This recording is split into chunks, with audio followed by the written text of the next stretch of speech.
How do you like the smell of spring at Western Academy of Beijing? After all the ice on Duck Lake melts, you get the pleasant odor of rotten eggs signaling the arrival of spring. Although we all welcome the signs of spring, I believe that we can do without that smell. What is causing this? What can be done?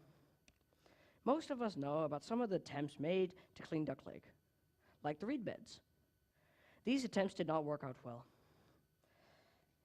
I feel that we need to attack the source of the polluted water flowing into the lake.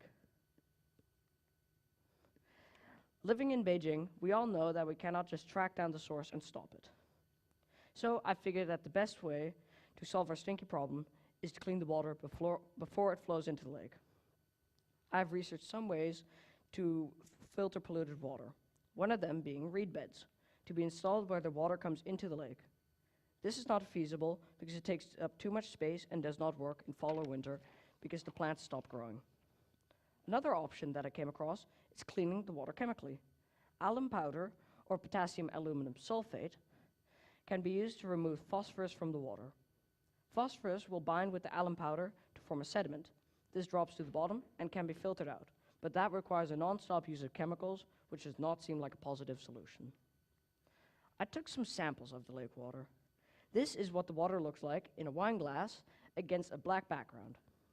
As you can clearly see, the water that comes into Western Academy of Beijing's lake is milky white. First, I had to design a filter. I went online and saw specific designs such as reed beds and chemical filters. But then I came across an interesting and simple design that campers use. They take a bottle and fill it with rocks, sand, filter paper, and activated carbon. I tested this out, but it did not clean the water very well. The problems that I had come across when testing the design was that I could not see much of a difference in the water. This filter works well with filtering out large particles, but it did not clean the chemical pollution out of the water. The only thing that seemed to make a slight impact was the activated carbon.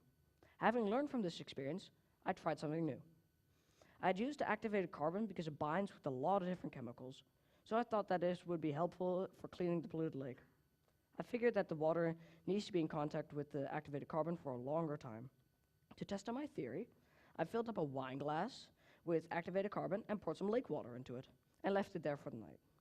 The next day, I saw that the water did not smell and look better. On the left side, you can see the water that I cleaned with activated carbon, and on the right, you see just normal lake water. As you can see, there is a difference between the two. Even though this method seemed to work, it will not be feasible with the water coming into the lake because it will take too long and the water has a continuous flow into the lake. That same day,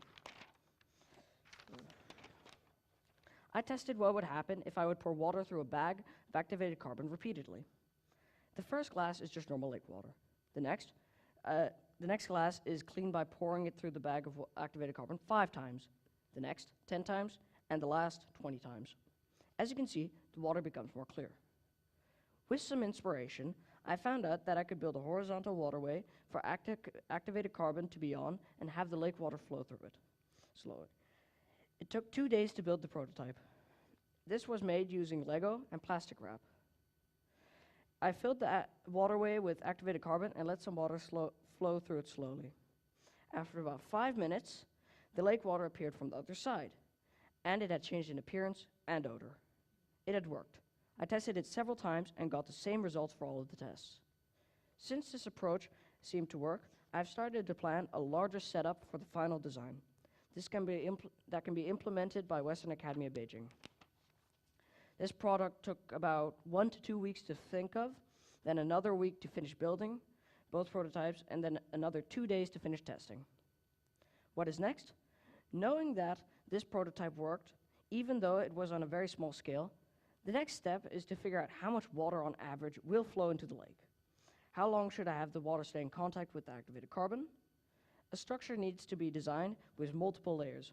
Water needs to be pumped up to the top and then be allowed to flow in the structure.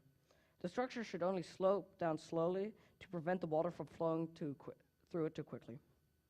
A question that I have not researched yet is how long we can use the activated carbon before it needs to be replaced.